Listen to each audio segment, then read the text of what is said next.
Movie stripe प्रस्तुत करता है 2022 की Kantara. Director Rishabh Shetty. IMDb rating 8.6। Like, share, comment, प्यार पक्के से देते रहे प्यारे दोस्तों, और मूवी स्ट्राइप को सुनते रहे। साल 1847। उत्तर में अचल पर्वत से लेकर दक्षिण में अथाह सागर तक एक महान राजा का साम्राज्य हुआ करता था। उनके पास वो सब कुछ था जिसे पाकर इंसान के रूप में जन्म लेने पे कोई भी गौरव महसूस करता। धन संपदा, आदर्श पत्नी, 2 प्यारे बच्चे, अजयकारी प्रजा। उनके पास एक खुशहाल जिंदगी जीने के लिए वो सब कुछ था। बस कमी थी तो शांति की, जिसकी तलाश में ना जाने उन्होंने कितने तीर्थ स्थलों के चक्कर लगाए, ब्राह्मणों की सेवा की, दान दक्षिणा दी। इसके बावजूद भी राजा की आंखों में नींद और मन की शांति नसीब नहीं हुई, और एक दिन वो सब त्याग कर जंगल की ओर अकेला चला गया। कई दिनों तक भटकने के बाद उन्हें पैरों में बंधने वाले कणकणा की आवाज सुनाई दी। वो उस ओर बढ़ने लगा। जहाँ वो आवाज जाकर खत्म हुई, वहाँ जमीन पर एक पत्थर के सामने वो रुक गया।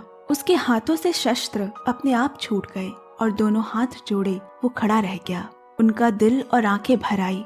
ऐसी शांति, ऐसा संतोष इस जन्म में उसे मिल पाएगा, ये आशा राजा छोड़ चुका था।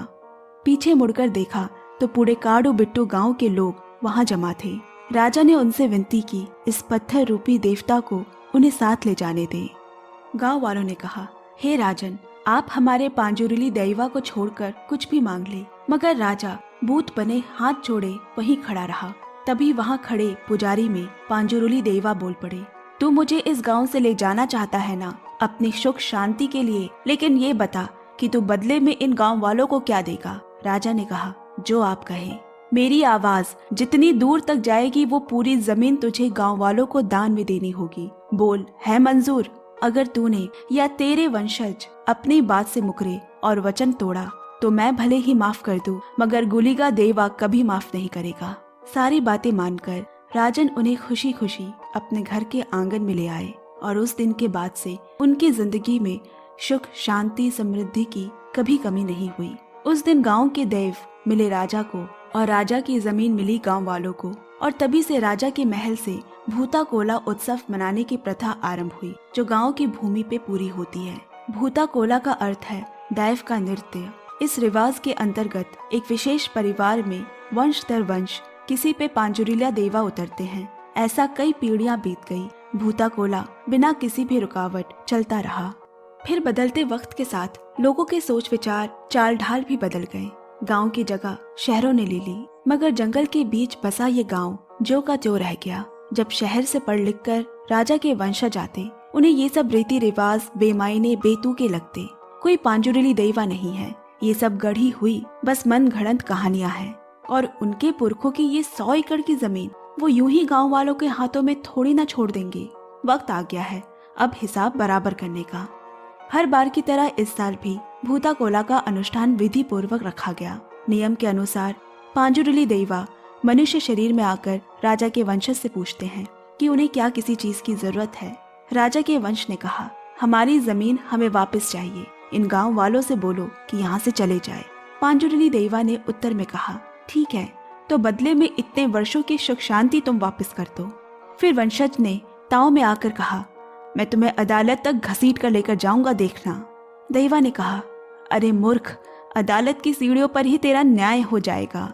इस तूतू मैमे में राजा के वंश ने उन्हें ढोंगी करार दे दिया, जिसपे पांजुरुली देवा बोले, अगर मैं वाकई में ढोंगी हूँ तो मुझे ढूंढ कर दिखा।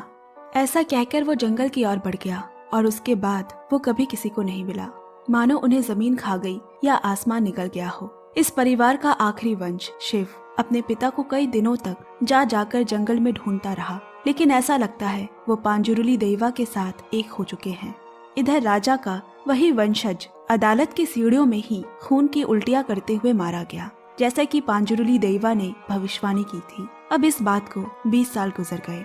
हर साल की तरह भूता कोला के दिन बड़े पैमाने में आसपास के गांव से लोग जमा होते हैं, और इस उपलक्ष्य में वहाँ मेला लगता है। अलग अलग तरह के खेल होते हैं जिनमें गांव वाले बढ़ चढ़कर हिस्सा लेते हैं, जिसमें शामिल है कंबाला प्रतियोगिता, भैंसों की दौड़, जिसमें उनके साथ उनका मालिक भी शामिल होता है।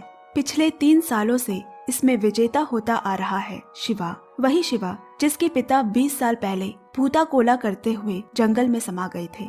वैसे तो शिवा एक मस्त मौला नौजवान है जिसे पूरा गांव मानता है। राजा के वर्तमान वंशज और जमींदार देवेंद्र का भी शिव के सर पे हाथ है। वो सबका चहेता है, मगर शिव आज भी पिता के खोने के दुख में भूता कोला नहीं कर पाता। इसी वजह से उसके चाचा का बेटा गुरुवा ने ये दायित्व संभाला। शिवा भले दिल का है, लेकिन थोड़ा गर्म खून है। नाइंसाफी उससे बर्दाश्त नहीं। इस खेल में देवेंद्र के गुंडों ने बेईमानी से शिवा को इस बार विजेता बनने नहीं दिया। जैसा नाम वैसा काम। शिवा के क्रोध के तांडव का पूरा गांव साक्षी बना। आखिरकार देवेंद्र को शिवा को पुरस्कार देना ही पड़ा, लेकिन शिवा मन से उतना ही भोला है। प्यार के दो बोल उसे तुरंत आग से मोम बना देते हैं। कहने को तो ये पूरा गांव ही उसका परिवार है, लेकिन उसकी जिंदगी में उसके अलावा उसकी माँ कमला ही है। अब इस गांव में एक नए आरक्षित वन विभाग अफसर मुरली का तबादला हुआ, जिसके काम करने का ढंग थोड़ा अलग है।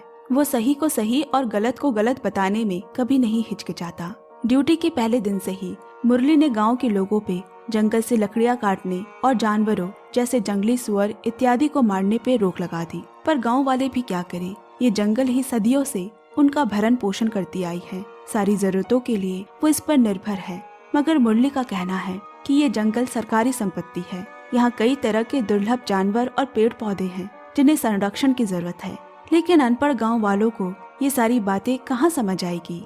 रात को शिवा अपने दोस्तों के साथ वरा यानी जंगली सुअर का शिकार करने गया। झाड़ियों के पीछे से कुछ आवाज सुनकर शिवा ने सबको शांत रहने का इशारा किया। शिवा के ठीक आंखों के सामने एक बड़ा जंगली सुअर खड़ा है। उसने उस ओर गोली चलाई। जब जाकर देखा तो वो जगह खाली थी। भाग गया लगता है, मगर किसी और को तो ऐसी कोई आवाज नहीं आई।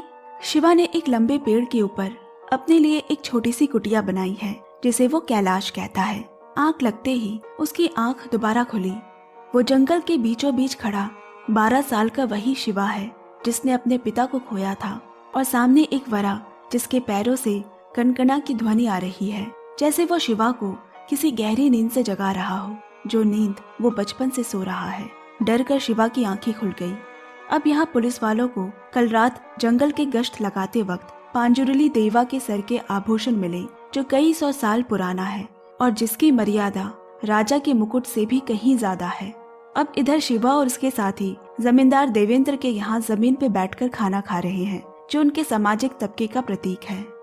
देवेंद्र बोला, इससे पहले कि सरकार तुम लोगों की पूरी जमीन हड़प ले और गांव वालों का हक मारकर उसे आरक्षित वन घोषित कर दे, तुम सब अपनी जमीनों के कागजात मेरे पास गिरवी रख दो। हाँ साहब, आप जैसा कहेंगे वैसा ही होगा, कहकर शिवा शाम को होने वाली भूता कोला की तैयारी के लिए चला गया। थोड़ी देर बाद अफसर मुरली वहां आया। जमींदार देवेंद्र ने उसे पैसे खिलाकर अपनी तरफ करना चाहा, जैसे उससे पहले के सभी अफसर को जेब में रखा करता था। मगर मुरली उन सब से अलग है। ये बात उसे समझते देर नहीं लगी। शाम को वराह की मूर्ति को पूरे धर्म कर्म के साथ माथे पे सुसज्जित कर गांव वाले गाना बाजे के साथ उन्हें ले गए। वराह यानी जंगली सुअर की पवित्र आत्मा को पांजुरली देवा माना जाता है, जो इसी रूप में जंगल में विचरण करते हैं। साल का सबसे बड़ा महोत्सव शुरू हुआ। जैसा कि तय है, शिवा के चाचा का बेटा गुरुवा भूता कोला बनेगा। देवेंद्र अपने परिवार के साथ आया है। अफसर मुरली भी खड़ा है और लीला भी आई है, जिसने अभी अभी अपने वन विभाग के गार्ड की ट्रेनिंग पूरी की है। तभी पटाखों की आवाज सुन मुरली ने आदमी को रोका, क्योंकि इससे जंगल के जानवर डरेंगे। पर गांव वालों ने इसे भूता कोला में एक रुकावट समझा। 2 दिन का आया अफसर हमें बताएगा उत्सव कैसे मनाना है। फिर शिवा और मुरली में नोकझोंक हो गई। उस रात फिर शिवा को वही सपना आया। ये सपना उसे बचपन से आ रहा है। बीच जंगल में लोग उसे घेर कर खड़े उसकी ओर देख रहे हैं। अब अगली सुबह देवेंद्र से बात कर शिवा ने लीला की गार्ड की सरकारी नौकरी लगवा दी। धीरे धीरे वो दोनों करीब आ गए। अब जल्द ही लीला की ज्वाइनिंग का दिन आया और उसे पता चला कि जंगल के आसपास के सभी गांव जैसे तुम्बे बायलू, होन चुक्की, कोडिया गाडे और काडू बेट्टू, इन सभी गांव ने वन विभाग के कई क्षेत्र पे घर बना लिए हैं, जो कि सरकारी संपत्ति है। और वहाँ वो मनमाने ढंग से शिकार करते हैं, पेड़ों को काटते हैं। ये सब जल्द ही बंद करना होगा। जरूरत पड़े तो उंगली टेढ़ी करके भी घी निकालनी होगी। बाकी गार्ड्स ने उसे समझाने की कोशिश की। इस तरह मामला बिगड़ सकता है। हमें गांव वालों को राजी कर उन्हें साथ लेकर चलना होगा। मगर मुरली को सिर्फ एक रास्ता मालूम है, कानून का रास्ता। उनका सबसे पहला धावा शिवा के गांव काडुबेटू पर पड़ा। गांव वालों को कई बार नोटिस भेजा गया, लेकिन उनकी तरफ से कोई जवाब न आने पे वन विभाग की जो भी जमीनें गांव वालों ने हड़पी है, उस दायरे तक के सारे घर तोड़ दिए जाएंगे। कम पढ़े लिखे गांव वालों को तो बस इतना पता है कि ये गांव, ये जंगल उनके पूर्वजों की है। उन्हें समझा पाना पुलिस के लिए भी मुश्किल है। जब बातों से काम नहीं बना तो गांव में फौज उतार दी गई। गांव के लोगों ने आवाज उठाई, उनमें हाथापाई भी हुई, मगर सरकारी पुलिस के सामने वो कर भी क्या सकते हैं। अब गांव से दूर शिवा को जब ये पता चला, वो पागल हाथी की तरह उन पर टूट पड़ा। आज शिवा के गुस्से को संभाल पाना मुश्किल है। वो और भी गुस्सा इस वजह से है कि लीला कुछ नहीं कर रही। बेचारी लीला क्या करे, उसके हाथ तो नौकरी ने बांध दिए हैं। सबने मिलकर शिवा को एक बड़े पत्थर से बांध दिया और उसके सामने गांव के बीचों बीच एक लंबी सुरंग बना दी। एक हिस्सा गांव का और दूसरा सरकारी संपत्ति, जिस पे गांव वालों का अब अधिकार नहीं होगा। इस अफरा तफरी में कुछ ऐसा जमीन से निकला जिसकी अभी सबको जरूरत है, और वो है गुलिगा देवा का पत्थर। वही गुलिगा देवा जिसका जिक्र कहानी की शुरुआत में पुजारी ने किया था, जब राजन पांजुरली देवा को लाए थे। अब जंगल में गांव वालों की जमीन को सरकारी दावपेच से बचाने के लिए सबने अपनी अपनी जमीन जमींदार के नाम कर देना उचित समझा। उस रात फिर जंगल से लौटते वक्त शिवा को कनकना पहने किसी के कदमों की आवाज तेजी से उसकी ओर आते सुनाई दी। वो भागने लगा और जहाँ जाकर वो थमा, वहाँ सामने पांजुरुली देवा का सिंहासन रखा हुआ था। मानो वो चीज उससे रूबरू होना चाहती है और शिवा उससे भागता फिर रहा है। शिवा को तेज बुखार आ गया। सुबह उसकी माँ ने उसे जंगल से दूर रहने को कहा। भाई गुरुवा भी उसके लिए परेशान है। यहाँ पुलिस और गांव के लोगों में एक अजीब सा तनाव चल रहा है। कोई भी अपनी सीमा पार तो नहीं कर रहा, लेकिन कभी भी कुछ भी अघटन घट सकता है। इधर शिवा और उसके साथियों ने पुलिस वालों के नाक में दम करना शुरू कर दिया। इस पूरे जंगल से तो वो वाकिफ है। जगह जगह कीमती लकड़ियों की चोरियां और जानवरों के शिकार में बढ़ोतरी होने के कारण मुरली के आला अधिकारियों से उसे डांट भी पड़ी, क्योंकि शिवा और देवेंद्र दोनों चाहते हैं कि मुरली का जल्द से जल्द तबादला हो जाए और सब कुछ पहले की तरह हो जाए। अब यहाँ रात को शिवा और उसके साथी पेड़ काट रहे हैं और उसी वक्त मुरली की जीप वहाँ से गुजर रही है। वो पेड़ उसकी जीप पर आ गिरे। हे भगवान, पुलिस अफसर को मारने के जुर्म में पकड़े गए तो जेल जाना पड़ेगा, शिवा ने कहा। देवेंद्र ने भी कुछ दिनों तक जंगल में छुपे रहने की हिदायत दी। पूरे गांव में पुलिस उन्हें ढूंढ रही है। जल्द पता चला कि उस हादसे में कोई भी नहीं मरा, लेकिन इस बार मुरली का दिमाग फिर गया। ऊपर से ऊंचे अफसर की खरी खोटी सुनना। उसने शिवा पे आईपीसी की कई धारा लगवाकर उस पे केस बनाया और उसे उसके साथियों समेत गिरफ्तार कर लिया। अब यहाँ मुरली ने जैसे ही शिवा की बंदूक हवा में चलाई, गोली दो सिरे से चली और उसके कान को छूते हुए निकल गई। अचानक पता नहीं क्यों मुरली को ये एक चेतावनी की तरह लगी। वो सहम गया। उस दिन के बाद से मुरली गहरे चिंतन में चला गया। उसके मन की उथल पुथल शांत हो गई। उसे सोचने का वक्त मिला कि वो किस तरफ जा रहा है, कौन दोषी की शक्ल में मासूम है और कौन असल दोषी। यहाँ गुरुवा शिवा को छुड़ाने के लिए गांव के पुजारी से मिलने आया। वापसी में उसे जमींदार देवेंद्र मिला, जो उसे जीप में बिठाकर एक जगह ले गया। वो अपनी जमीन का ओर छोर दिखाने लगा, जो दो आंखों में समा पाना मुमकिन नहीं, और फिर उसकी तरफ मुड़ते हुए कहा, मैं ये 5 बीघा जमीन तेरे नाम कर सकता हूँ, अगर तू इस पार के भूता कोला में ये कह दे कि पांजुरुली देवा ने जमींदारों की जमीन वापस करने को कहा है और जो हमारी है वो हमें मिल जाए। ये सुनकर गुरुवा सन रह गया। वो ऐसा कतई नहीं कर सकता। गांव वालों से झूठ, पांजुरुली देवा से फरेब, ऐसी बीमार मानसिकता गांव की बस्तियों में नहीं बसती। अगले दिन उसकी लाश गांव के बीचों बीच पड़ी मिली। उसी रात शिवा को जेल में पांजुरुली देवा रोते हुए नजर आए। ये कैसा अपशकुन है। सुबह गुरुवा की मौत से सबको झटका लगा। इन सब के बीच देवेंद्र लोगों को मुरली के खिलाफ भड़का रहा है।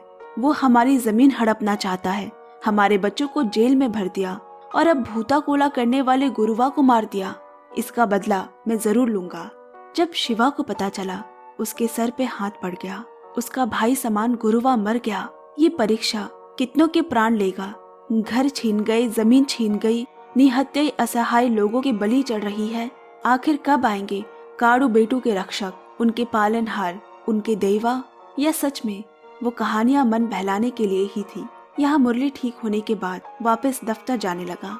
एक दिन उसे गांव वालों की जमीन छोड़ने के नोटिस का जवाब आया। पर ये क्या, यहाँ पे तो देवेंद्र का नाम लिखा है। मुरली समझ गया कि जमींदार देवेंद्र ने बहला फुसलाकर जमीन को कब्जे में कर लिया है। अब तो गांव वालों का कुछ भी नहीं रहा। यही सब बातें करते वक्त उनके बीच शामिल देवेंद्र के खबरी ने उन्हें फोन घुमा दिया। देवेंद्र उस तरफ बैठकर सारी बातें सुन रहा है। अब मुरली को रास्ते से हटाना होगा। ये रहेगा तो मुसीबतें खत्म नहीं होगी। क्यों ना कांटे से ही कांटा निकाला जाए। देवेंद्र और गांव वालों ने मिलकर शिवा को जेल से तो निकाल लिया, लेकिन उसका इंतजार सबसे ज्यादा जमींदार को है। जेल से छूटने की खुशी में खूब खिलाया पिलाया, और जब शिवा को चढ़ गई, जिसका फायदा उठाकर देवेंद्र बोला, गुरुवा को मुरली ने मारा है। शिवा आपे से बाहर हो गया और तुरंत मुरली की तरफ निकला, मगर बीच रास्ते में वो महादेवन की भट्टी पे रुक गया और गांजा पीने लगा, ताकि थोड़ी और हिम्मत मिले, क्योंकि आज रात वो मुरली को मार देगा। पीछे पीछे जमींदार के गुंडे भी आ रहे हैं, पर वहां उसने कुछ ऐसा सुना जिससे खेल का रुख बदल गया। महादेवन बोला, जिस दिन गुरुवा मरा वो जमींदार की जीप में गया था, पर जीप खाली वापस आई। गुरुवा नहीं था, और आधी रात पांजुरुली देवा के मंदिर के सामने उसकी लाश मिली। इतना इशारा काफी है शिवा को समझने के लिए कि गुरुवा को मुरली ने नहीं, देवेंद्र ने मारा है। तब तक वहां पहुंच चुके देवेंद्र के गुंडों से उसकी लड़ाई हो गई। अब घर जाने के रास्ते पे उसे फिर वो देवा दिखा, जो देखते देखते वरा में बदल गया और जंगल की ओर भागने लगा। शिवा ने इस बार उसका पीछा किया। अंधेरे में भी उसके पैरों की कणकणा की आवाज शिवा को रास्ता दिखा रही है। भागते भागते वो वहीं पहुंचा जहां उसके पिता को आखिरी बार देखा गया था। ये प्रतीक है जो शिवा को अपना किस्मत कबूल करने को कह रही है। गांव पहुंचा तो मुरली वहां मौजूद है, जो गांव वालों को समझा रहा है किस तरह चिकनी चुपड़ी बातों से देवेंद्र ने उनकी जमीन अपने नाम कर ली है। लेकिन उसके जाल से बचने का एक तरीका अभी भी है। अगर सभी गांव वाले मिलकर इस गांव को आरक्षण वन घोषित करने की अर्जी डाले तो ये जमीन सरकार को चली जाएगी, और फिर वो दोबारा अपनी जमीनों की सही कागज समेत अर्जी डालेंगे, तो मैं विश्वास दिलाता हूँ कि आपको अपने हिस्से की जमीन सरकार वापस करेगी। इधर शिवा ने गांव वालों को गुरुवा की मौत की सच्चाई भी बताई। सभी जमींदार के खिलाफ हो गए और मुरली का साथ देने का वादा किया। यहाँ खबर मिल चुके देवेंद्र गुंडों की पूरी फौज लेकर गांव की तरफ रवाना हुआ। आज ये खेल आर या पार का होगा। एक तरफ गांव वाले पुलिस के साथ खड़े हैं और दूसरी तरफ जमींदार। वो कहने लगा, पत्थर का सिलबट्टा दिखाकर तुमने हमारी कई 100 एकड़ जमीन हड़पी है। आज मैं अपने पुरखों की गलती सुधारने आया हूँ। खूब लड़ाई हुई, कई जाने गई, गांव के गांव इस आग में जलने लगे, और इसी बीच शिवा की एक पत्थर से टकराकर मौत हो गई। इस खबर ने सबका मनोबल तोड़ दिया। देवेंद्र जीत गया। कहाँ है उनका देवा? लेकिन जिस पत्थर से शिवा टकराया वो कोई आम पत्थर नहीं था। उसमें गुलिका देवा की त्रिशूल अंकित है। याद है उस पुजारी ने क्या कहा था? अगर वचन तोड़ा तो गुलिका देवा तुम्हें नहीं बख्शेगा, जो इन लोगों का रक्षक है। शिवा के मृत शरीर में देवा ने जान की सांस फूंकी और फिर शुरू हुआ तांडव। और इस बार गुलिका देवा उसके शरीर में उतरे हैं। उसकी बाजुओं में अलग सी ताकत आ गई। उसमें जंगली सुअर की फुर्ती है। उसके सामने किसी का भी टिक पाना मुश्किल है। थोड़ी देर बाद वो बैठ गया और खाना मांगने लगा। उनकी सुधा को शांत किया गया। फिर शिवा ने उसी पत्थर के सामने जमीन में दबी तलवार निकाली। ये उसी राजन की तलवार है जो वो यही त्याग कर इस जंगल के देवा को उठा ले गए थे, और आज उसी के वंशजों ने देवा को त्याग कर दोबारा शस्त्र उठा लिए हैं। अब यही तलवार उनका न्याय करेगी। देवेंद्र जैसे ही आगे बढ़ा, तलवार ने उसका सर धड़ से अलग कर दिया। एक बार फिर से लोगों के मन और गांव में शांति कायम हुई। भूता कोला का आयोजन हुआ, और इस बार उस परिवार का असली वारिस यानी शिवा भूता कोला करने वाला है। शिवा को पांजुरुली के अवतार में देख सब मोहित हो गए। कुछ ऐसे सवाल जिनके जवाब सिर्फ संपूर्ण समर्पण होता है, जैसे शिवा ने किया, जैसे मुरली ने किया। मान लेना कि आंखों से जो ना दिखे, ऐसा भी एक लोक है जो हमसे पहले से था और हमारे बाद भी रहेगा। अपने पति के बाद शिवा को इस भेष में देख कमला बहुत खुश है। लीला भी पेट से है। उस दिन शिव को अपने पिता के चले जाने का जवाब मिला जिन्हें वो सपनों में ढूंढा करता था। वो जंगल में उसी जगह पहुंचा जहां उसके पिता 20 साल पहले गायब हुए थे, मगर आज वो साक्षात उनके सामने खड़े हैं और दोनों मुस्कुराए जैसे कोई राज उन्हें पता हो। कुछ साल बाद शिवा के बेटे को उसी गांव में कोई उसके पिता की कहानी सुनाते नजर आया।